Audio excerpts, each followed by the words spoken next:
ایک دوسرے کے راستے بہت بند کر لیے، مزید راستے بند نہ کرو، راستہ نکالو، انا کو نہیں چھوڑو گے تو ملک تباہ ہو جائے گا۔ Chairman P T I barrister Gohar کا لاہور میں پی ٹی آئی کے جلسے سے خطاب، کہا ہمارے جلسے کے این او سی سے امریکہ کا ویزا جلدی اور آسانی سے مل جاتا ہے۔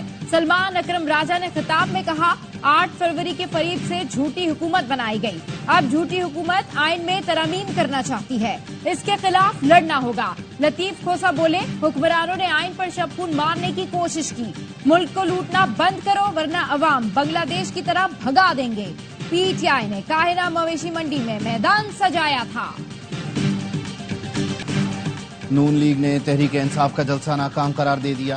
وفاقی وزیر اطلاعات عطا طاہر نے کہا پی ٹی آئی کو جلسے کے لیے فری ہینڈ دیا لیکن لوگ نہیں آئے، پنجاب والے مہمان نواز لوگ ہیں، رکاوٹ کھڑی نہیں کی، راستے کھولے، فلاپ جلسے کے بعد یہ جرت نہیں کر سکیں گے کہ کہیں جلسہ کریں۔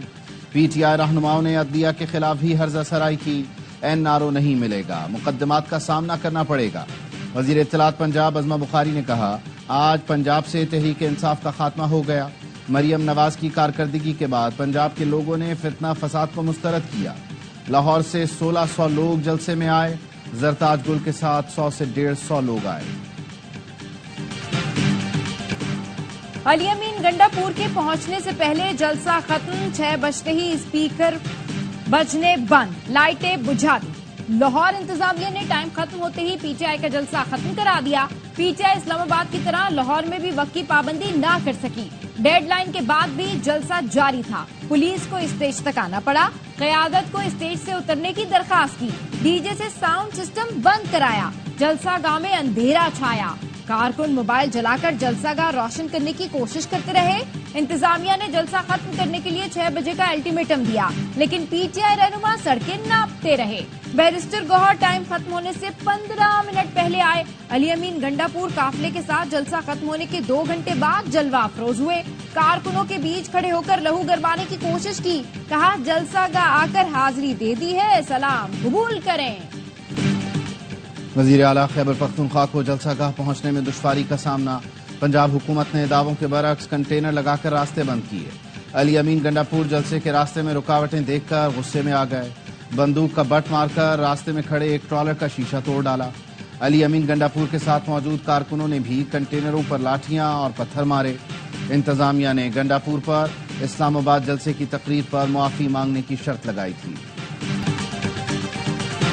علی امین گنڈا پور بندوق لہراتے ہوئے لاہور آئے تاکہ کوئی فساد ہو۔ مریم اورنگزیب کہتی ہیں مریم نواز نے جلسے کی اجازت دی لیکن علی امین گاڑیوں کے شیشے توڑتے آئے، لوگوں کے نہ ہونے کی وجہ سے علی امین گنڈا پور تاخیر سے آئے۔ علی امین گنڈا پور کو ٹھنڈ پڑ گئی ہو تو مریم نواز سے کارکردگی کا مقابلہ کر لیں، عوام نے آج پی ٹی آئی کو مسترد کر دیا۔ خیبر پختونخوا میں حکومتی ریٹ ختم ہو چکی، پولیس کے پاس ہتھیار اور وسائل نہیں، تنخواہیں بھی کم ہیں۔ ہم نے تحریک انصاف کو پورا منصوبہ دیا تھا لیکن اب وہاں بدترین صورتحال ہے۔ گورنر خیبر پختونخوا فیصل کریم کنڈی کہتے ہیں وزیر اعلیٰ نے افغانستان سے بات کرنے کا کہا، جو ہمارے ترانے اور ملک کی عزت نہیں کرتا میں بھی اس کی عزت نہیں کروں گا۔ علی امین گنڈا پور قونصل جنرل کا دفاع ایسے کر رہے تھے جیسے وہ افغان صوبے کے وزیر اعلیٰ ہوں۔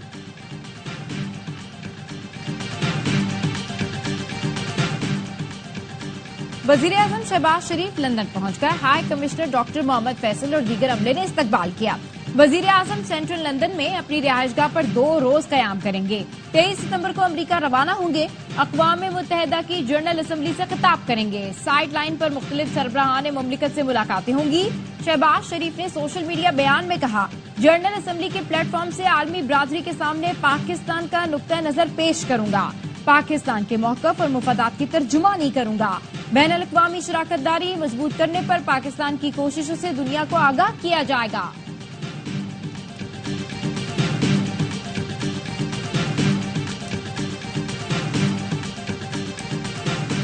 مخصوص نشستوں پر 14 ستمبر کو اکثریتی ججوں کی وضاحت پر چیف جسٹس نے 9 سوالوں کا جواب مانگ لیا۔ چیف جسٹس کا رجسٹرار سپریم کورٹ کو خط سوال کیا، الیکشن کمیشن اور تحریک انصاف نے وضاحت کی درخواست کب دائر کی؟ درخواستیں پریکٹس پروسیجر کمیٹی میں کیوں نہیں بھیجی گئیں؟ متفرق درخواستیں کاز لسٹ کے بغیر کیسے سماعت کے لیے فکس ہوئیں؟ کیا رجسٹرار آفس نے متعلقہ فریقین اور اٹارنی جنرل کو نوٹس جاری کیا؟